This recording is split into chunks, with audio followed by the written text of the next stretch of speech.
Good afternoon, guys. This is Jonathan Winder, and this is our Mod 9 case study, When Ethics and Policies Collide. Let's dive right in here and take a look. First, we're going to summarize the case and establish the facts. Assistant Principal Richard Inman has developed a good relationship with a troubled student named James in a large school called Rocket Junior High. James is on a good path currently. In the past, he's been in fights and other trouble. Then that is halted when Principal Inman has to bring him in for his third tardy in 1 week. Principal Inman has to call him back to the office after a teacher witnesses James give an honor student named David something suspicious in the hall. The teacher is assuming it's drugs or something illegal. After the school resource officer and Assistant Principal Inman questioned them, it was found that David was forced or bullied into holding on to the brass knuckles that James had given him in the hallway. Both students were then taken by the SRO to jail because of felony possession of a prohibited weapon. Obviously, David's parents are upset that he's in trouble, and James's parents were okay with it actually, because they were hoping he would learn a lesson. He needed some punishment. He's been in trouble too much. Assistant Principal Inman also has an ethical dilemma on his hands because of the zero tolerance policy and David being an innocent victim. Principal Inman does not want to punish David and doesn't want to fill out a write-up for him. Legal or ethical issues. David is emotionally harmed by the incident, I'm sure. Receiving punishment for something you didn't want to do or you were forced to do would bother you. The legal issues would be felony possession of a weapon and bullying. The ethical issues are, is this the best for the success and well-being of each student? Also, the ethical issue of not following policy. And Principal Inman will have an official reprimand in his file if he does not follow through and give consequences to David as well. Synthesize what has happened. Assistant Principal Inman is forced to make an ethical and legal decision after a troubled student forces an honor student to hold his brass knuckles for him. Synthesize the facts. The people in this case are Assistant Principal Inman, James, the troubled student, David, the honor student, the police officer, and the parents of the involved students. The place is Rocket Junior High, a large junior high school with 900 students, and it's on the south side of town. The program is a junior high curriculum.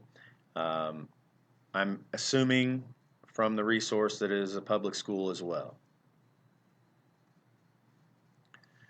Review and prioritize the information. Yes, I believe this situation and decision could be damaging to the community, possibly to Mr. Inman as well.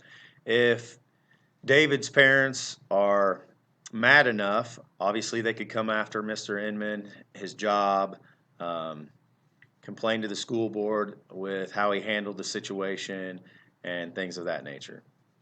The two students and Mr. Inman have an important stake in the outcome, obviously. I do not believe that all stakeholders have been consulted. I think that the head principal, the superintendent, and the school board need to be in on this situation. It's very unique, and I believe there are some things that need changed. There's not much more to learn, and I think an ethical decision can be made after consulting with all stakeholders. Now we're going to take a look at our options here. First, the option number one would be to take no action and send both students back to class. The consequence with that is there are no consequences. Principal Inman is not following policy, and James doesn't learn a lesson, and David doesn't learn a lesson. I believe there is a good lesson in this for David to be dealt with in a different way, not by giving him consequences. Option 2 is to follow policy. Give charges to both boys, consequences to both boys, and send them to the AEP. The consequence is David suffers when he's innocent, and his parents are furious with you as the assistant principal. Option number 3, I believe Principal Inman should meet with all administrators, the head principal, the superintendent, the school board, and work to revise or change the policy and do what's ethically right for David. And by doing that, it naturally keeps Mr. Inman out of trouble as well. The consequence, I do not see any. Evaluating the options. Option number 1, the pros. You avoid backlash from parents. The cons. There are no consequences, there's no policy followed, and there's no lesson learned for James. Option number 2, the pros. The policy is followed and there are consequences that are given.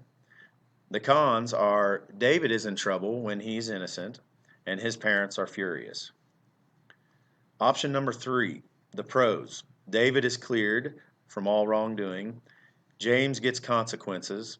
The policy is revised and improved, and Mr. Inman advocates for ethical decisions and models ethical behavior through it all. The cons, there are none available in my opinion. Choosing the best option. Clearly, the best option, in my opinion, is option number 3. It would be implemented with all stakeholders on board and involved, and they would all be in on the decision. I think that's key. I think in this situation and for how unique it is, I think all these guys need to be involved, and I think this policy definitely needs to be revised, and the right thing needs to be done by the school as a whole. That would include all administration and the school board. This is a creative option, and I believe it's the best option for those many reasons we talked about. Let's imagine implementing this decision. Number 1, I would meet with the head principal. I would meet with the superintendent and the school board members. I believe, just like my image up here, I believe we need to have a meeting and sit down and discuss this, share with them the uniqueness of this situation and its details. Number 3 would be to explain that David is innocent and it is ethically wrong to punish him in this situation. Number 4 would be to rewrite and revise the policy with all of these guys and their input to give administration an opportunity to evaluate, communicate about, and make better ethical decisions in these unique situations. I think this put Principal Inman in a very difficult spot, and I believe with a better and revised policy, his decision would have been so much easier, and the right thing would have been done much quicker. Number 5, inform parents of the decision individually and let them know the outcome for their student. Number 6, James will receive necessary consequences and David will be cleared. Number 7, follow up with both boys in the future to ensure future success. I believe that is key, and that is part of that healthy relationship with each kid. I think the lesson learned for David here is as soon as that happened in the hallway, it would have been a smart move for him to go to the nearest teacher, explain to them the situation, hand over the prohibited weapon, especially after that teacher just saw James hand him those, explain the situation, be honest about it, be upfront about it, and that would have been the best thing for him to do. And that would be something I would do as an administrator. I would talk to him and explain to him how to handle that situation. I would also continue that healthy relationship with James and help him to try to stay out of trouble after this situation clears up. So that is what I would do. Change, revise the policy, and give James consequences and clear David and move on with a better policy and keep myself, Mr. Inman, out of trouble as well. It's been great taking this class with you all. I wish you all well. Take care.